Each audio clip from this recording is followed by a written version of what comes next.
just landed in Lakewood Ranch. We're at the Nathan Benderson Park. It's pretty cool. They have a ton of water recreation options here. Obviously, like paddle boarding. I think they're hosting like a kids camp right now too. But they'll also host like rowing races, and I mean, it's just a cool spot. I think downstairs they were doing some sort of yoga event or something like that too. And then they have like a walking trail around the outside. They host events, you know, running track. And then right over here is the University Town Center. Like, they just have tons of shops, dining, stuff like that. It's right off of 75. It's just a cool area. You got tons of recreational opportunities here. Pretty cool. Nikki's not here because she's, of course, on the phone working right now. So, but we're in a bit of a time crunch. We're gonna go down to Fort Myers, and we're going to go out to Cabbage Key, hop on the boat, and do some fun stuff there. So we're gonna go get some shots, but we'll catch up again in a second.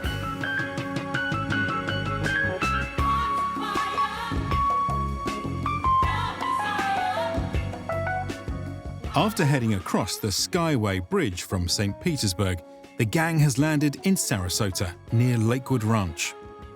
A planned community that is the second fastest growing community in Florida, just behind the Villages. Lakewood Ranch is a multi-generational planned community with 55+ neighborhoods throughout. Prices on average are going to be a little higher here, as opposed to Tampa Bay and Central Florida, depending on the community you choose. This area is desirable because of the combination of new development, old Florida charm, and its proximity to Fort Myers and Tampa Bay. Sarasota is also home to some of the best beaches Florida offers between Longboat Key and Siesta Key. Beautiful, quiet waterways, and it's just a lot less congestion. You know what I mean? It's a lot more calm and... Yeah, well, this is a beautiful park. Yes, it is. But this is, I mean, that's what Sarasota doesn't really have too much. I mean, the downtown area is a lot of condos. There's probably some great restaurants and stuff like that. You've got kind of the beach over here. And all the keys that are around for boating. And then you have a ton of keys around. That's where all the great beaches are and stuff. But it's really just a beautiful area. It is a beautiful area. Yeah. And then in Lakewood Ranch, you're about, what, 30 minutes from all of this? Yeah. Not even, yeah, 30 minutes. Yes, I mean, what a beautiful little drive, too. All the causeways and stuff are so pretty to drive over. Yeah, for sure. You're probably drifting. Sorry about that. Always taking the limelight. It's really pretty, right? Oh, my gosh. And it's all the mangroves. So next, we're going to head to Fort Myers. My stomping grounds. Sanibel, Fort Myers, Captiva. Yeah. We have lined up a family member. Oh, hold up.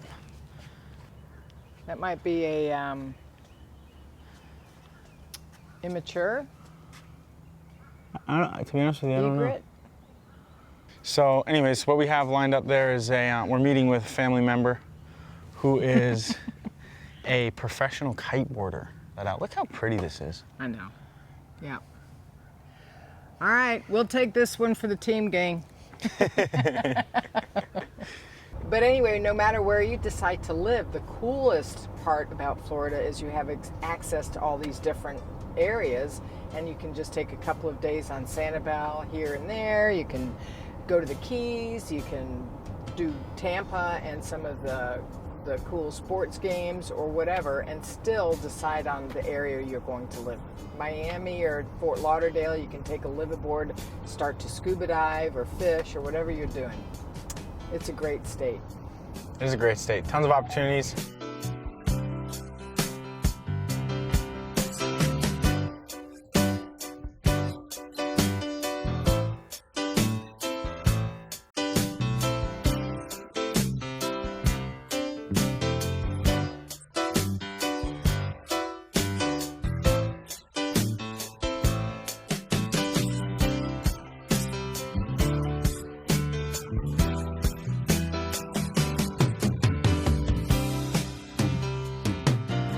Thing about Sanibel, and now we're practically on Captiva, is that it's an island that goes east-west, which is why it collects shells, because Sanibel's really well known for the shelling, which J. Michael knows my whole life I've well, his whole life. She's got And my- a pretty crazy collection. Love my shelling. But 75% of this island is wildlife sanctuary, the Ding Darling Sanctuary. So it's just kept it very natural. There's nothing above 2 stories. There's not any neon, you know, so it's just really a cool place. Lots of biking all over the island, so that's a huge place. You know, you get a little traffic on Periwinkle because it's the main drag through it, but other than that, it filters out into some very cool areas. So what's the deal here? So we're obviously out here, but then, you know, if you are retiring in the Fort Myers area, this is just something that's you can pop over and take advantage of. A day trip, you know, have a good time. You know, that whole causeway you can hang out on. But there's plenty of public parking for other beaches. The Lighthouse Beach is phenomenal. Yeah. You go all the way up to Captiva, and it's just a beautiful drive. But you can then get on boats or whatever and go on up to Upper Captiva, Kea Costa. They're little islands you can only get to by boat. And Kellen is going to take us on a tour. We're so excited. Cabbage Key will actually hit. You can only get there by boat for a great cheeseburger, and it's great ambiance. They got tortoises walking around. Big old tortoises walking around. And the cool thing is we should see a lot of nature while we're out here. Cool area. You can tell I'm stoked by it because I spent about 15 years loving it here. And Kellen, even though he calls me Auntie Nikki, is my best friend's son. And so, yeah. He's a professional kiteboarder, and I don't think he competes anymore, but he does lessons. So he's done lessons with Richard Branson. Yeah, I went to Saba Rock. How lucky was I? Yeah, he's done some cool stuff. Yeah. But the other thing that's cool is a lot of the guys that he's working with are, you know, in their golden years. It's like they come out and they enjoy it because it's not super taxing on your body. So we'll chat more with him when you see him.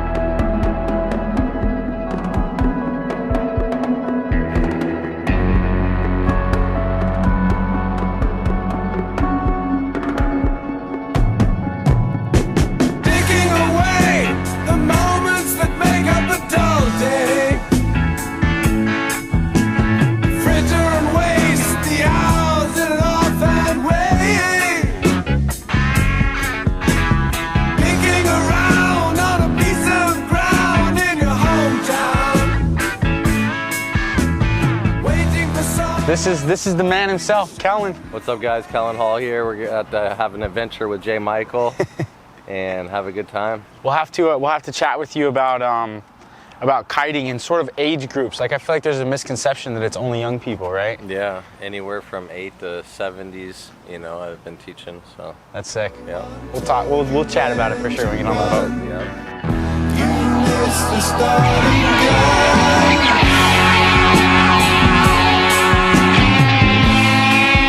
We're doing the whole state of Florida. Oh, sweet. I love it. Yeah, we're going all the way around. We're checking out different areas, so we're doing it for... We're going through the Pine Island Sound now, today. This is pretty much the Pine Island Sound, what we're going to go through.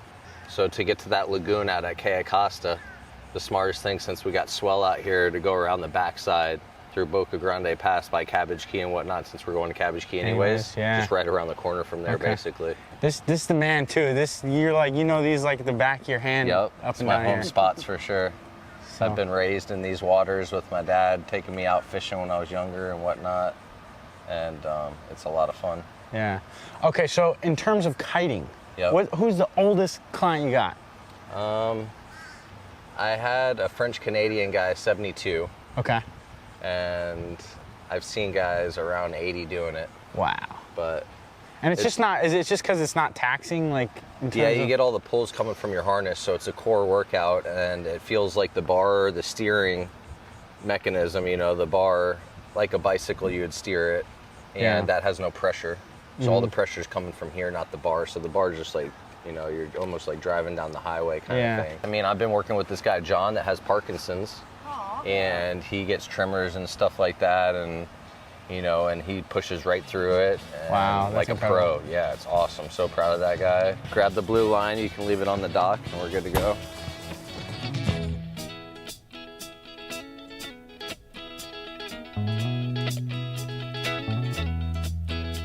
Madman drummers, bombers, and Indians in the summer with a teenage diplomat. in the dump. Well, and if you got, I mean, this is just a vacation. You know, for most people, if you're in Fort Myers, it's like, come out here. Even if you just drive out here and go eat at one of these restaurants, like, you can't go wrong.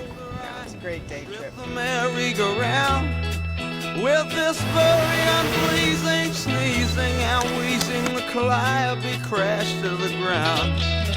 Some old hot-hat shot was heading for a hot spot, snapping his fingers, clapping his hands.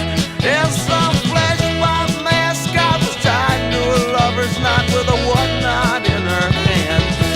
And now young Scott with a slingshot finally found a tender spot and throws his lover in the sand.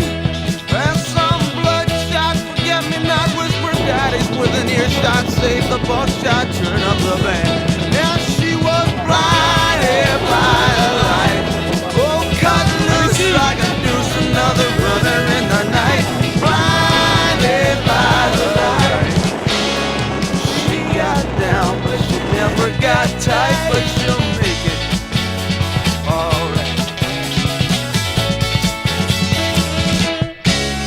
Some brimstone, baritone, anti-cyclone, rolling stone, preacher from the east.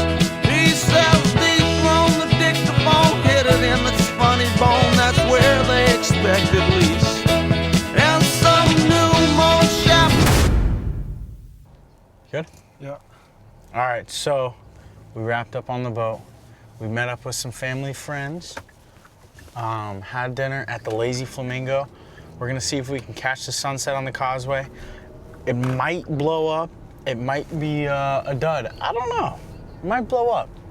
Hey, check it out also. Totally on brand. Nikki's on the phone. Oh, this might blow up. Look.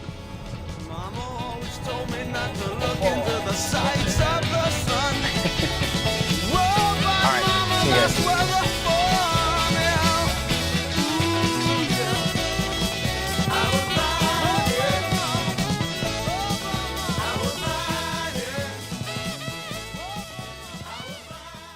Sarasota to Fort Myers provides world-class golf courses and beaches with almost 50 55-plus communities, ranging from the low 200,000s up to million-dollar homes. We will dive into communities soon. In the meantime, if you want to get connected with a 55-plus expert, visit www.explore55plus.com. See you in the next video, where the gang goes from Naples to Miami, then up into Fort Lauderdale, and the pace of life really starts to change.